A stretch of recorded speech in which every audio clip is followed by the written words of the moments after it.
महाभारत का महायुद्ध तय हो चुका था। पांडव और कौरव दोनों अपनी अपनी शक्ति और सेना जुटाने में लगे हुए थे।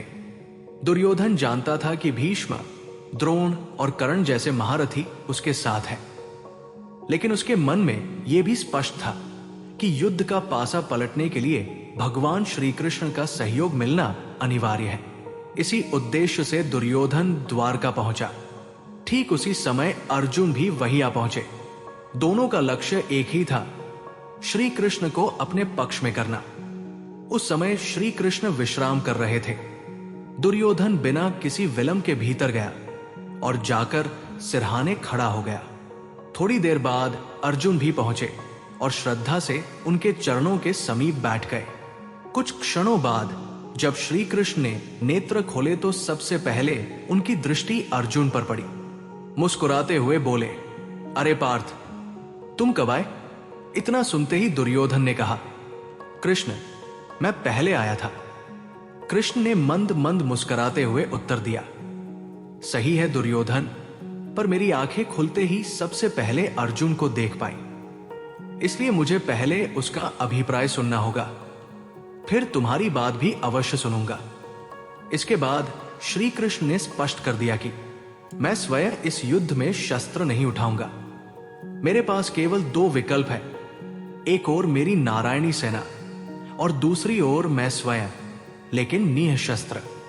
अब प्रश्न था, पहले मांगने का अधिकार किसे मिले? कृष्ण ने कहा, यद्यपि दुर्योधन पहले आया है, परंतु अर्जुन छोटे हैं, इसलिए पहले मांगने का अधिकार अर्जुन को मिलेगा। अब सबसे पहले अर्जुन से पूछा गया, पार्थ, बताओ तुम्हें क्या चाहिए? अर्जुन ने विनम्रता से सिर झुकाते हुए उत्तर दिया, मधुसूदन, मुझे आपकी सेना की आवश्यकता नहीं है, मेरे लिए तो आप ही पर्याप्त है। यदि आप मेरे सारथी बन जाएं, तो यही मेरे लिए सबसे बड़ा वरदान होगा, क्योंकि मुझे एक ऐसे सारथी की जरूरत है जिस पर मैं आंख मूंद कर भरोसा कर सकूं। और आपसे श्रेष्ठ कौन हो सकता है?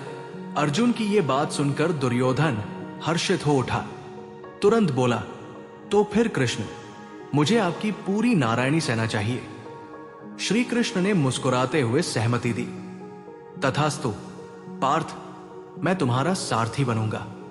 शायद यही मेरे अवतार का सबसे बड़ा उद्देश्य है। अर्जुन हाथ जोड़कर बोले, हे केशव, अब मुझे विश्वास है कि विजय निश्चित रूप से हमारी होगी, क्योंकि मेरे साथ स्वयं आप हैं।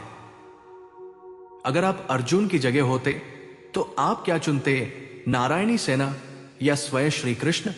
अपना जवाब कमेंट में जरूर लिखें।